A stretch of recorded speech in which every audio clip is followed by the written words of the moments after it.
En esta oportunidad pido el socorro del Espíritu Santo y me siento muy constreñido al tocar el tema que veremos hoy, porque creo que entramos en un aspecto de la persona y de la obra del Señor Jesús que a mí en lo particular más me conmueve, me impacta. ¿Cómo hizo el Señor? ¿Cómo actuó el Señor? ¿Cómo se relacionó el Señor con aquellos que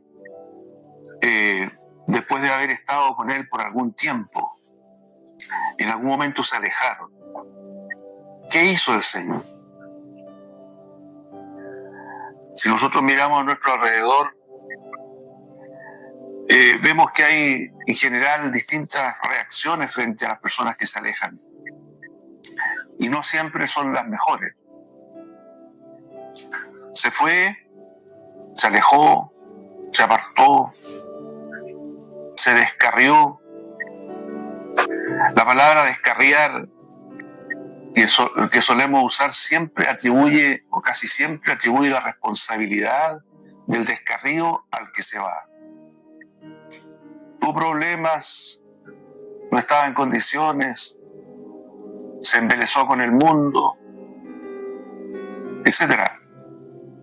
La responsabilidad normalmente se la achacamos al que se va, como si él, por su defección, por su pecado, por su inmadurez, por su mundanalidad, se apartó.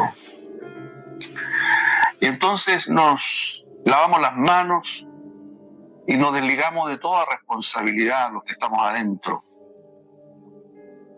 Pero miremos al Señor para ver cómo actuó Él cuando alguno se alejó, o cuando alguno tropezó, o cuando alguno cayó. Creo que el caso más emblemático y que se nos viene a la mente enseguida es el apóstol Pedro. Este hombre impetuoso, vehemente, también un poco torpe, pero siempre con su corazón a flor de piel. Un hombre que no medía las consecuencias de lo que hablaba. Sabemos nosotros que vivió su periodo de gran crisis la misma noche que el Señor fue tomado para ser crucificado. Sabemos lo que pasó con Pedro en ese lugar donde en 3 ocasiones él niega al Señor. Conocemos sus lágrimas amargas. Conocemos algo acerca del estado, del abismo profundo al que él cayó esa noche que el Señor fue apresado, interrogado, maltratado. Pedro, luego de esas lágrimas amargas, se nos borra del mapa, no está presente. Al único que vemos frente a la cruz es a Juan. Los demás no están. Pedro menos que cualquiera. Y luego, cuando el Señor fue sepultado, también Pedro de alguna manera se sepultó en una tumba de desaliento, de espanto hacia su propia persona, de desencanto respecto de sí mismo, en que se da cuenta que sus pretendidas ínfulas de grandeza, de valentía, de arrojo, habían quedado en nada. Él vive una tragedia, la más profunda sin duda de su vida. Y en ese momento dice la Escritura que el Señor utilizó a Juan, su consiervo, para recibirlo en su casa en Jerusalén, porque juntos aparecen en la mañana de la resurrección. Fue la primera expresión del Señor a favor de Pedro, utilizando a Juan. Pero cuando Él resucitó, ocurrió algo maravilloso. Dice en 1 Corintios capítulo 15, versículos 4 y 5, que cuando el Señor fue sepultado, resucitó al tercer día conforme a las Escrituras, en el versículo 5 dice, y apareció a Cefas y después a los 12. Este Cefas es Pedro. Primero apareció a Cefas y después a los 12.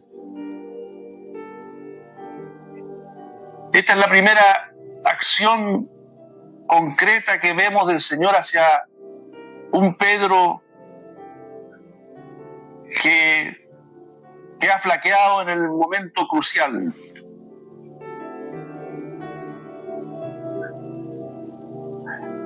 El punto central de la atención del Señor fue Pedro. Después los 12. No se nos dan más detalles en las Escrituras acerca de este encuentro. Pero conociendo el corazón tierno del Señor, amoroso, tal vez no hubo palabras, tal vez solo hubo gestos, acciones, tal vez una mirada, tal vez una mano tocándole, una mano levantándole o abrazándole. No sabemos.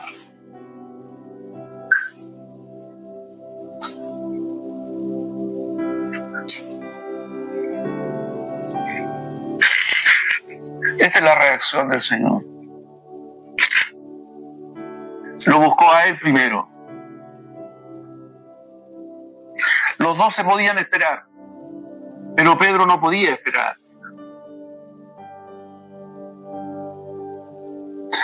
Pablo usa una expresión muy bonita en una de sus epístolas, para que su corazón no sea consumido de demasiada tristeza, dice, respecto a uno que también había pecado. Esas palabras las podemos tomar y adjudicárselas al Señor. Visitó a Pedro el primero para que su corazón no fuera consumido de demasiada tristeza.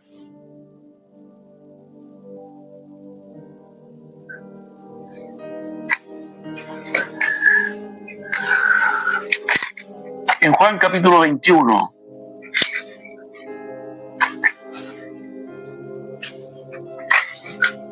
encontramos un episodio que ocurrió algunos días después de lo que estamos contando. Estaban 7 discípulos junto al mar de Tiberias, pescando de nuevo. Pedro tenía esa debilidad, entre otras, ya lo había hecho antes. Y cuando las cosas van mal, vuelve a su trabajo habitual como una forma tal vez de escapar, de pisar tierra firme. Y aquí el Señor tiene un diálogo con Pedro. De nuevo deja a los 6 de lado y se enfoca en Pedro.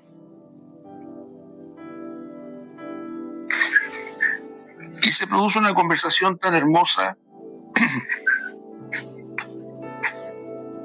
Y me voy a referir a un aspecto de esta conversación que no es habitualmente tocada. Cuando, luego de que el Señor le pregunta a Pedro si lo ama más que los otros, el Señor le dice, apacienta mis corderos. Otra versión dice, apacienta mis corderitos. Y apacienta aquí es alimenta. Es lo que se hace con un corderito nuevo.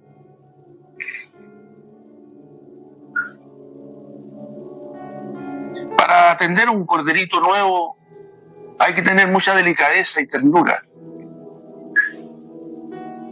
Noten ustedes cómo el Señor le está asignando a Pedro aquí una labor de pastor que antes no tenía. Antes era un pescador, hasta aquí era un pescador. Pero el Señor le está dando una función nueva, que tiene que ver con gente, con el trato, con la edificación de las personas, la alimentación de las personas. Como pescador, él simplemente pescaba y traía a las personas al reino. Aquí, en cambio, el Señor está tratando con el otro aspecto de la obra de Dios. ¿Cómo tratamos con las personas que han llegado a la fe? Y para desarrollar esta función de pastor, Pedro necesitaba tener algo que antes no tenía, porque antes era un poco rudo, impetuoso. Ahora, después de la negación, después de este profundo abismo por el cual Pedro pasó, ahora sí está en condiciones de ejercer este otro servicio. Un servicio que requiere un hombre con un corazón quebrantado. Alimenta a mis corderitos.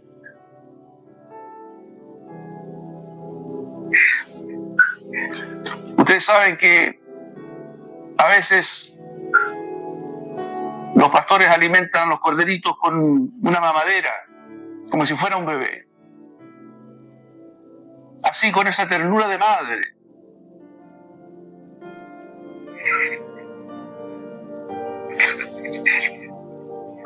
La segunda vez, el Señor le dice a Pedro: pastorea mis ovejas. Y la palabra pastorea aquí es una palabra griega que significa cuidar. Mientras las ovejas comen su pasto. O sea, ya no es el pastor el que directamente les da el alimento, porque ahora son ovejas, porque ahora han crecido. Solamente observa, cuida para que las ovejas pasten en la pradera sin peligro. Ellas ya pueden comer por sí mismas.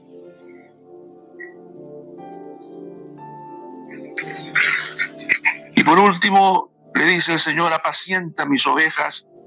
Y de nuevo utiliza la palabra apacienta que usó al principio y que significa alimenta. Eso está en el versículo 17 al final. Apacienta mis ovejas, aliméntala. ¿Por qué de nuevo usa la misma palabra del principio aplicada a los corderitos, ahora a las ovejas? Si vemos aquí una progresión, podemos darnos cuenta que las ovejas, al final de sus días, cuando ya son mayores, son viejas, vuelven a ser como niños. Y de nuevo necesitan que se les dé el alimento, con ternura, con delicadeza. ¿Por qué el Señor fue tan preciso? 3 veces le pregunta si lo ama, 3 veces le encomienda un servicio, y hay una clara progresión en estos servicios, en el uso de los verbos.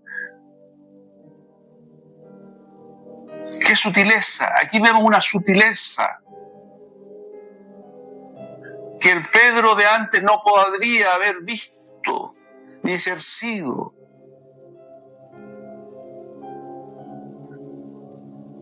Entonces, noten ustedes, antes que Pedro se alejara, era un pescador. Cuando el Señor lo trae de vuelta, es para que sea un pastor. ¿Pueden ver ustedes la ganancia en el corazón de Pedro? La ganancia que trajo para él ese revés oscuro y vergonzoso. Este es otro Pedro. Es otra su función. Por eso el Señor no puede dejar que los que se alejan se queden allá, como nosotros a veces solemos hacer. Dejamos que los que se van se queden allá porque los juzgamos inservibles, inútiles, fracasados. Decimos, si falló una vez, va a fallar siempre. Si cayó una vez, va a seguir cayendo siempre. Así piensa el hombre. Pero el Señor no piensa así. Cuán valioso es un hombre que ha sido traído de vuelta, que ha sido recuperado, que ha sido restaurado.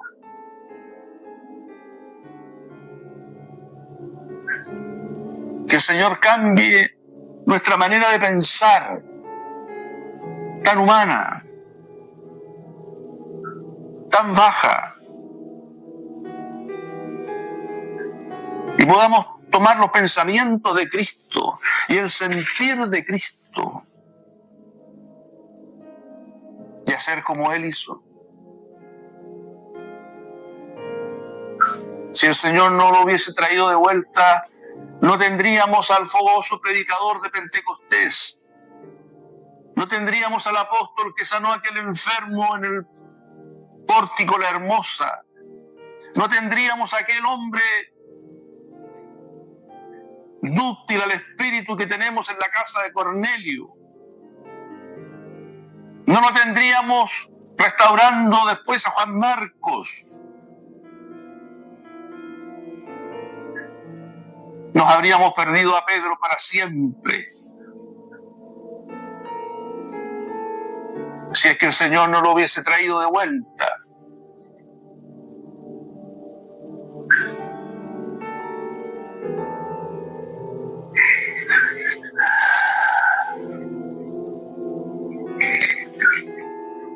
Vamos a Lucas 24 para tomar otro ejemplo de cómo el Señor procede con los que se alejan. Versículo 13 en adelante. Esto ocurre después de la resurrección del Señor. Y aquí 2 de ellos iban el mismo día a una aldea llamada Emaús, que estaba a 60 estadios de Jerusalén, aproximadamente unos 10 kilómetros. E iban hablando entre sí de todas aquellas cosas que habían acontecido. Y sucedió que mientras hablaban y discutían entre sí, Jesús mismo se acercó y caminaba con ellos.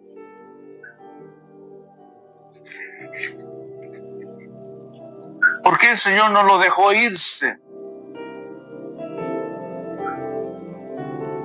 Ellos merecían un reproche del Señor. ¿Saben por qué? Porque ellos ese mismo día en la mañana habían escuchado a ciertas mujeres, sabemos qué mujeres, que habían ido al sepulcro y no habían encontrado el cuerpo del Señor. Algo había sucedido con el Señor. ¿Y por qué ellos, sabiendo eso, iban a Emaús? ¿Por qué no se quedaron en Jerusalén para asegurarse de que lo que las mujeres decían era correcto? Era tan importante lo que las mujeres habían dicho, que de ser cierto, se cambiaba toda la historia de la fe. Y ahora, con ojos que la historia nos permite tener, podemos decir, habría cambiado la historia del mundo. Sí, la resurrección de Cristo cambió la historia del mundo. Pero a ellos pareció no interesarles. Y se alejaban, se iban. Es verdad que iban comentando y aún discutiendo sobre los hechos sucedidos en los últimos días, pero se iban yendo. Es imperdonable en cierto aspecto. Sin embargo, el Señor deja todas sus demás ocupaciones, deja a todos los demás hombres y mujeres de lado en ese momento, porque le interesan esos dos hombres. Y se acerca a ellos. Y se acercó y caminaba con ellos.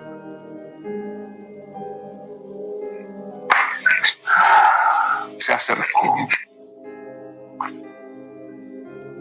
Aislemos esa palabra de todo el contexto. Cuando tú te alejas, Él se acerca.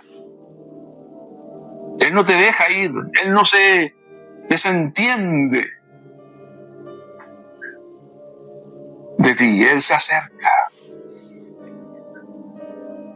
Tú no lo ves. Otorguémoslo, no lo ves. Pero Él está ahí. Y camina contigo.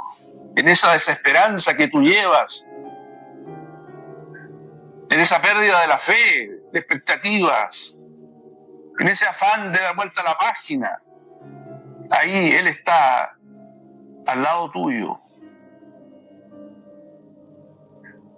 Y sabemos lo que conversaron, lo registra este capítulo hermosamente. El Señor les abre las Escrituras, les muestra por qué era necesario que sucediera lo que sucedió. El Señor accede a la invitación, se queda con ellos para comer, para entrar a esa casa, y al momento de bendecir el pan, de partirlo, desaparece de su vista.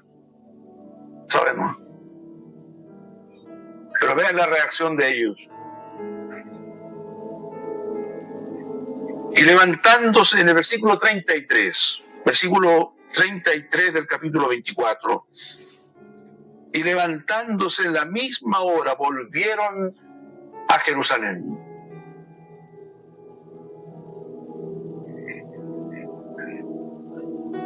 Levantándose de la mesa, volvieron a Jerusalén. Volvieron. Aislemos esa palabra. Volvieron. Si tú te vas, el Señor se acerca. Si tú lo retienes, lo valoras, lo reconoces, Él te hablará. Tu corazón arderá en ti de nuevo. Lo verás. Y volverás. Volverás. Esa es la voluntad del Señor. Para eso Él se acercó a ti, para que tú vuelvas. No fue una visita protocolar.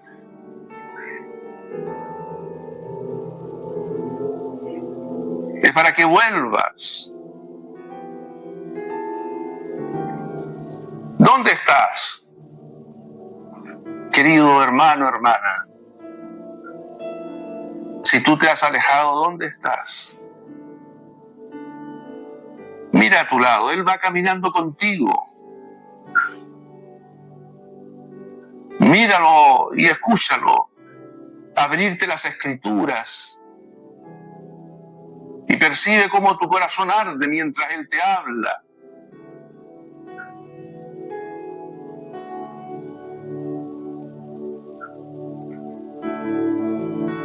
Él quiere que vuelvas a Jerusalén, porque ahí en Jerusalén está Él. Él desapareció de ahí para volver a Jerusalén. Cuando hablamos de volver, no es volver necesariamente a la iglesia, aunque también puede implicar eso. Pero principalmente es esto, volver a Cristo. De nada sirve que tú vuelvas a la iglesia si no vuelves a Cristo. Primero, es Cristo. El punto central de todo lo que decimos. Todo tiene sentido, explicación. Cristo. En Cristo. Entonces, hallaron a los 11 reunidos y a los que estaban con ellos, que decían: ha resucitado el Señor verdaderamente y ha aparecido a Simón. Entonces ellos contaban las cosas que les habían acontecido en el camino y cómo le habían reconocido al partir el pan. Ellos sumaron su testimonio a los testimonios que ya había respecto a la resurrección del Señor. ¿No fue acaso importante? Tú vas a poder dar testimonio a partir de hoy. Sí, el Señor me fue a buscar. El Señor me trajo de vuelta. Al Señor le importo. No le soy indiferente a Él.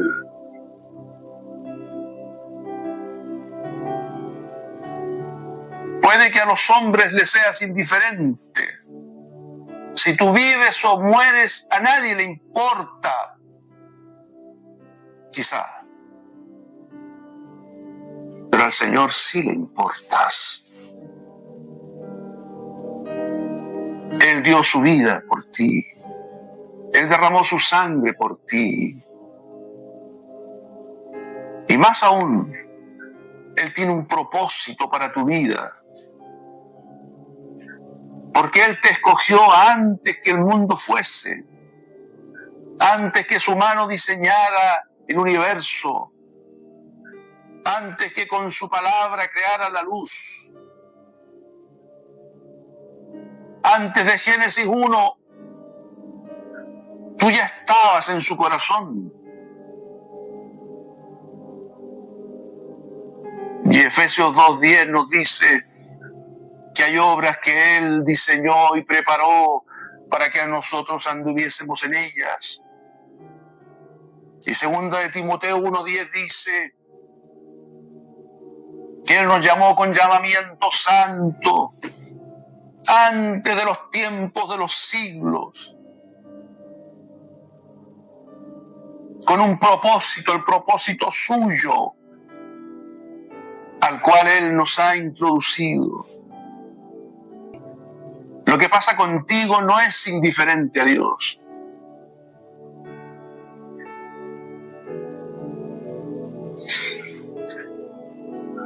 Tú no vives al azar o por casualidad. Tú no estás aquí por una decisión de tu padre y de tu madre. La decisión primigenia fue la decisión de Dios. Dios te tiene aquí, querido hermano, hermana. Y Él te trae de vuelta cada vez que tú te alejas. Cada vez que tú renuncias. Cada vez que tú te desanimas. Él te trae de vuelta. Vamos a un último ejemplo en Juan, capítulo 20,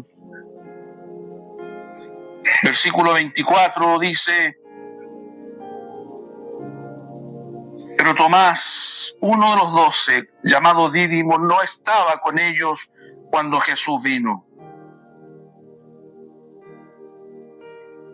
¿Por qué no estaba Tomás? Acuérdense que Tomás fue el que había dicho aquella oportunidad cuando el Señor fue a Lázaro, que estaba muerto. Tomás dijo: vayamos nosotros con él y muramos con él. Ese era Tomás. Tan valiente que él estaba dispuesto a dar su vida y morir por su maestro. Y ahora aquí Tomás no estuvo. No estuvo en ningún lado. No estuvo en la cruz. No aparece. Le contaron los otros discípulos, le dijeron al Señor: hemos visto. Él les dijo: si no viera en sus manos la señal de los clavos, y metiere mi dedo en el lugar de los clavos, y metiere mi mano en su costado, no creeré. 8 días después, estaban otra vez sus discípulos dentro, y con ellos Tomás. Hay algunos comentaristas bíblicos que dicen que el Señor vino por Tomás. Esta segunda vez vino por Tomás. Porque el Señor se apareció muchas veces a sus discípulos, según registra Hechos capítulo 1. En este intermedio entre su resurrección y ascensión. Pero aquí su atención estaba centrada en Tomás. Por eso apenas los saluda, le dice en el verso 27, luego dijo a Tomás: pon aquí tu dedo y mira mis manos, y acércalo y métela en mi costado, y no seas incrédulo, sino creyente. El foco del ser está puesto sobre una persona. Queridos hermanos y amigos, entendamos de una vez que el interés del Señor son las personas, no las cosas, no los templos, no los planes, no los proyectos.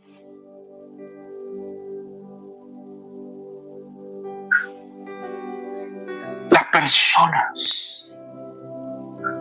Probablemente este programa de hoy es para ti, para ti. No sé tu nombre, pero Dios lo sabe. Ponle tu nombre. El Señor está interesado en ti, Tomás.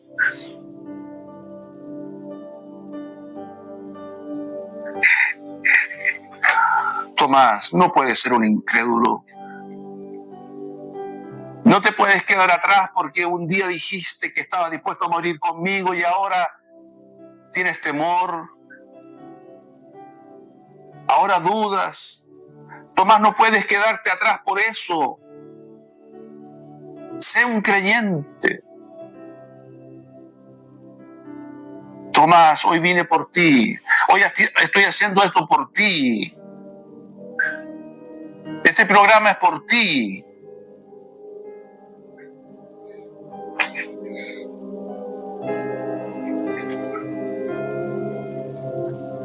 Versículo 28. Entonces Tomás respondió y le dijo: Señor mío.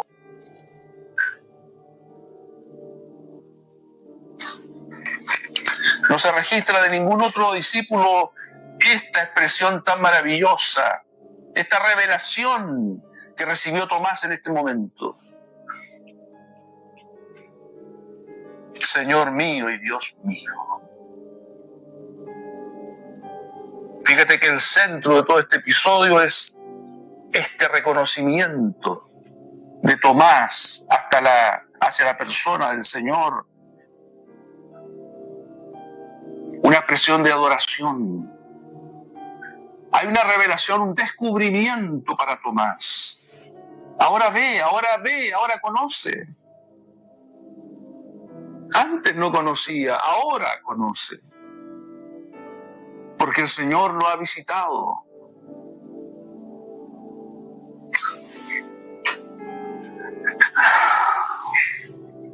Podemos ver nosotros, queridos hermanos y hermanas,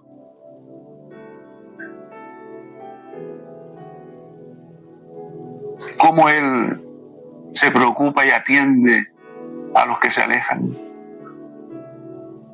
a los que por un momento de debilidad se dan un paso al costado, a los que renuncian, a los que se desalientan, a los que quedan detenidos. Quisiera hablarle por un momento a los hombres y mujeres mayores que creyeron cuando eran jóvenes eran adolescentes, estaban en la universidad o en el colegio, y vino un avivamiento en su iglesia, en su ambiente, y ellos fueron alcanzados por los torrentes del Espíritu, por las oleadas de amor, de la comunión de los hermanos. Conozco varios casos así, pero que después la vida los envolvió como un torbellino y los arrastró como un vendaval y los comprometió con miles de cosas: trabajo, familia, planes, proyectos, emprendimientos. Pasaron los años y aquella época, aquel despertar juvenil quedó solo como un recuerdo. Lo he visto. Y al recordarlo se emocionan y a veces hasta unos lagrimones salen. Qué lindos tiempos, qué hermosa experiencia.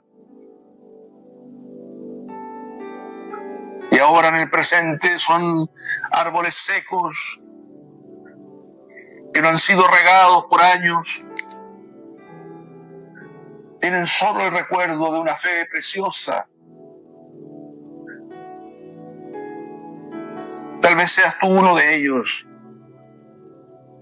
Ya peinas canas, ya eres abuelo o abuela.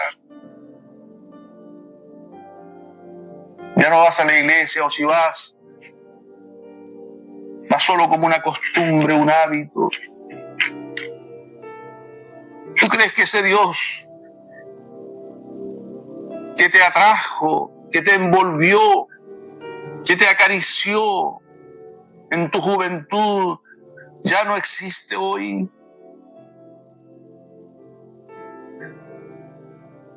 ¿Fue solo porque tú eras joven y eras más sensible?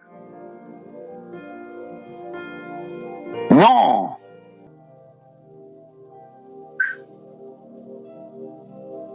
Nada ha cambiado en el trono de Dios.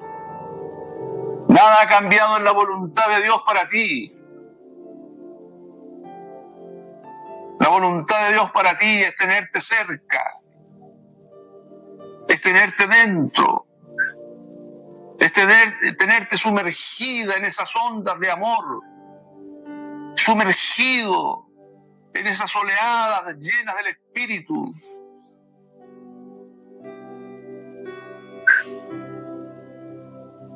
Es el tiempo de volver. No me digas que vas a partir de esta tierra lejos del Señor, que vas a acabar tu carrera con una página, con una larga página, una gran página en blanco para Dios.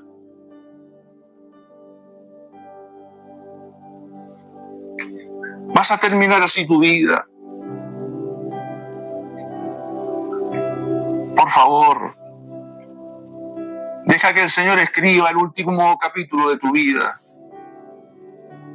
Que Él lo escriba y tú con Él.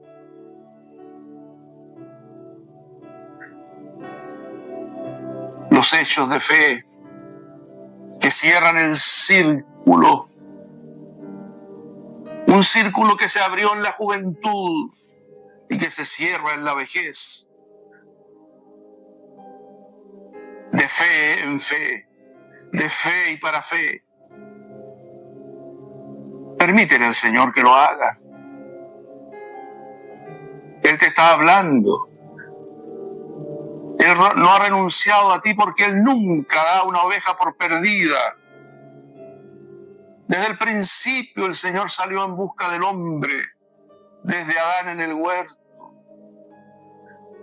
En el único lugar donde estamos seguros es en su mano y en la mano del Padre.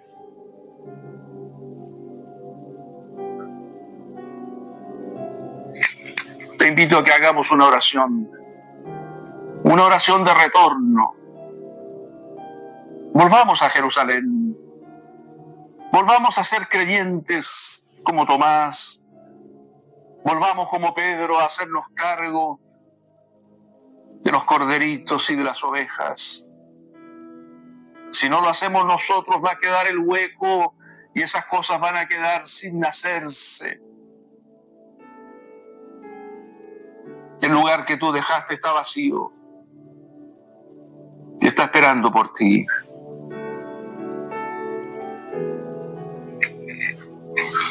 Padre, oramos para que esta palabra cumpla el propósito por el cual tú la has enviado.